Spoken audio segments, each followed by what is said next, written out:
पिछले कोई 10 से 15 साल में सुपर हीरो जॉनरा जो है वो काफी हद तक सैचुरेटेड हो चुका है और इनमें सबसे अहम किरदार डीसी का और मार्वल का है। लेकिन डीसी और मार्वल के अलावा भी बहुत से सुपर हीरोज हैं, जैसे स्टार वॉर्स है, उनको भी मैं इसी में ऐड करूंगा। फिर अगर आप एनिमे में देखें तो ड्रैगन बॉल जी एक लंबे अरसे से चलता आ रहा है। तो ऐसे में एक सैचुरेटेड टाइम में एक शो का ऊपर आना और आकर अपनी एक जगह बनाना वो बहुत मुश्किल काम है। लेकिन माय हीरो एकेडेमिया जब से आया है लोगों ने इसको बहुत ज़्यादा पसंद किया है। हालांकि ये भी एक सुपर हीरो एनिमे ही है, लेकिन इसकी क्वालिटी जो है वो इसको बाकियों से काफ़ी थोड़ा सा डिफ्रेंशिएट करती है, जिसकी वजह से लोगों ने इसे पसंद करना शुरू किया।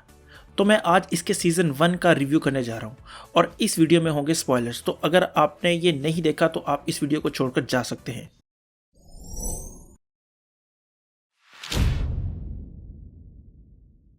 अब मुझे पता है स्पॉइलर वार्निंग के बावजूद भी कुछ लोग मौजूद हैं, तो मैं उन लोगों के लिए थोड़ी सी स्टोरी को एक दफ़ा रिवाइज कर देता हूँ। थोड़ा सा ही बताऊँगा, ज़्यादा नहीं टाइम लूँगा, ताकि उन लोगों को भी पता चल जाए कि स्टोरी क्या है और अगर उनका इंटरेस्ट डेवलप हो तो वो भी इसको जाकर देखें।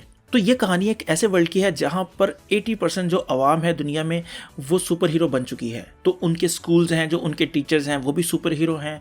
हर कहीं हर तरफ किसी के पास छोटी छोटी एक पावर्स मौजूद हैं जिसको वो डेली बेसिस पर यूज़ करते हैं। लेकिन जाहिर सी बात है, जिनको पावर्स मिलती हैं वो हमेशा उनका अच्छा इस्तेमाल तो नहीं करते, तो उनमें कुछ विलन्स भी हैं। तो उनको रोकने के लिए एक सुपर हीरो ब्रांच है जो उनको रोकती है। तो बहुत से बच्चों की ये ख्वाहिश होती है कि वो बड़े होकर सुपर हीरो जो है इदारे उससे के साथ मुंसलिक हों, ताकि वो भी विलन से लड़ सके। तो ये कहानी उसी वर्ल्ड में एक बच्चे की है जिसका नाम है इज़ोको, जिसको बचपन से सुपर हीरो बनने का शौक था, क्योंकि उसने बचपन में एक बहुत बड़े मशहूर सुपर हीरो को लोगों को बचाते हुए देखा था, यानी उसकी वीडियो देखी थी जिसका नाम है ऑल माइट। तब से उसे शौक हो गया था कि जब उसकी पावर्स डेवलप होंगी तब वो भी बड़ा होकर एक सुपर हीरो बनेगा उसकी तरह। और वो जो उन पावर्स हैं उनको क्वर्क कहते हैं। लेकिन जब वो छोटा ही था उसको डॉक्टर के पास लेके गया तो पता लगा कि वो पावरलेस है, यानी जो 20% आवाम है उसका हिस्सा है। 80% ने तो डेवलप कर ली हैं, लेकिन जो 20% है जिनके पास पावर्स नहीं है ये उनमें से है। और ये सुनकर उसकी उम्मीदों पर काफ़ी ज़्यादा पानी फिर जाता है, लेकिन वो हार नहीं मानता और जो है बड़े बड़े जो सुपर हीरोज़ हैं, फेमस हैं, जो फेमस नहीं भी हैं, उनको स्टडी करने लगता है कि उनकी पावर्स क्या क्या हैं और उन्होंने किस तरह पावर डेवलप की, वो किस तरह का अटैक यूज़ करते हैं, सारी जो है वो स्टडी करता है। तो एक दफ़ा होता क्या है कि वो जा रहा था, उस पर कोई विलन अटैक करता है, तो ऑल माइट के बजाते खुद आकर उसे बचाता है। और जैसे कि मैंने पहले बताया कि ऑल माइट इज़ोको का फेवरेट सुपर हीरो है, तो वो उससे पूछता है कि क्या वो सुपर हीरो बन सकता है क्वर्क के बगैर।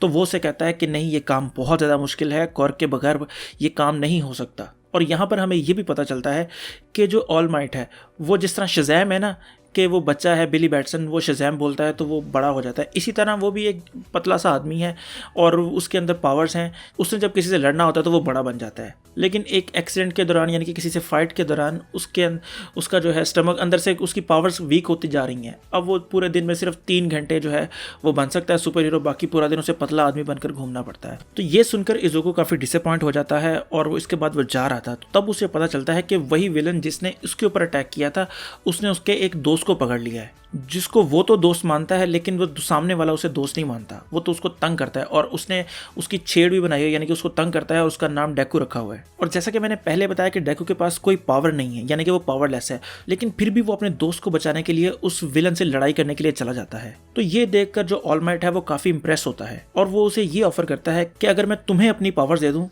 कि मैं यानी कि अपनी जो क्वर्क है वो तुम में ट्रांसफ़र कर दूं, तो तुम मेरा काम अच्छे तरीके से कर सकते हो। तो यहाँ से उसका सफ़र शुरू होता है कि वो किस तरह दुनिया का सबसे बेहतरीन सुपर हीरो बनता है डेकू। तो अगर आपने ये एनिमे देखा है तो आपको तो आगे की स्टोरी पता होगी, तो जिसने नहीं देखा तो उनके लिए मैं स्टोरी यहीं पर छोड़ रहा हूँ। आगे स्टोरी बहुत ज़्यादा इंटरेस्टिंग हो रही है और आप लोग खुद देखें जाके, आपको यकीनन मज़ा आएगा। सीज़न 1 में 13 एपिसोड है, आप 13 एपिसोड देख लेंगे, 20-20 मिनट के एपिसोड हैं।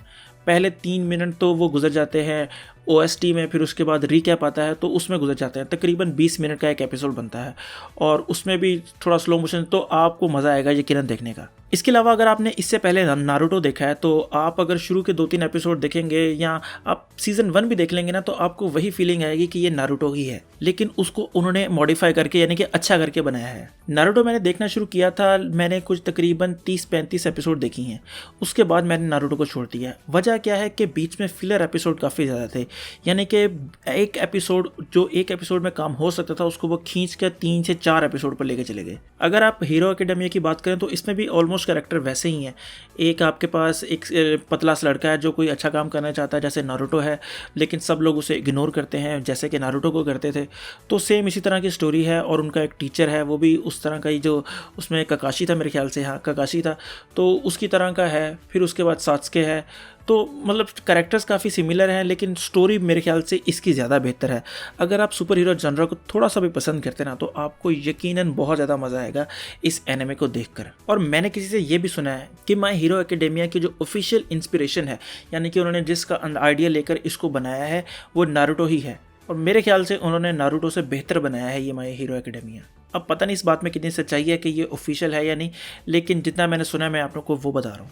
दूसरा अगर बात करूं कि इसमें एक्शन सीक्वेंस कैसे हैं, तो जाहिर सी बात है बहुत ज़्यादा ज़बरदस्त होते हैं। वैसे भी एनिमे में बहुत कम होते हैं जिनमें एक्शन सीक्वेंस इतने ज़्यादा अच्छे नहीं होते, लेकिन इसमें बहुत ज़्यादा अच्छे हैं, तो आप लोगों को वो भी देखने का मज़ा आएगा। दूसरा बात, इसके स्कोर जो है वो भी काफ़ी अच्छा है, कोई इतना बुरा नहीं है। और स्टोरी बहुत ज़्यादा ज़बरदस्त है जो आपको यानी कि जोड़े रखती है। और 13 एपिसोड उन्होंने बना के बड़ा ज़बरदस्त किया सीज़न 1 का, ताकि जो जुड़ना चाहते हैं, जो यानी कि जिनको इतने ज़्यादा लंबे एपिसोड देखने का नहीं शौक, यानी कि 50-50 एपिसोड होते हैं, वो नहीं देखना चाहते, वो 13 एपिसोड देख के उनको आइडिया हो जाएगा कि स्टोरी क्या है। और 20 मिनट के एपिसोड का जैसे मैंने आपको बताया, तो वो इतना ज़्यादा मुश्किल काम नहीं है। तो मैं इस एनिमे को दूंगा 9 आउट ऑफ 10। और मैं हाईली रिकमेंड करूंगा कि अगर किसी ने अभी तक नहीं देखी तो वो देखे जाकर। और मज़े की बात है कि ये इंग्लिश डब्बे में मौजूद है, तो आप लोगों को टेंशन लेने की ज़रूरत नहीं है। अच्छा, अब आप लोगों में से जिन्होंने ये सीरीज़ देखी हुई है, तो वो मुझे कमेंट करके बताएं कि आप लोगों को कैसी लगी ये सीरीज़। और आप मुझे और भी इसी तरह की, अगर आप लोगों को सुपर हीरोज़ की पता है, तो वो रिकमेंड ज़रूर कर सकते हैं। मैं कोशिश करूंगा उन लोगों को देखने की, या मैं उनकी रिएक्शन बनाकर यहाँ पर अपलोड कर सकता हूँ, ताकि आप लोगों के साथ मिलकर देखी जाए। तो आप अपनी फेवरेट एनिमे मुझे ज़रूर रिकमेंड करें। बाकी अगर आपको ये वीडियो पसंद आई हो तो लाइक करें, कमेंट करें और सब्सक्राइब ज़रूर करें। तो खुश रहें, खुश रखें। अल्लाह हाफिज़।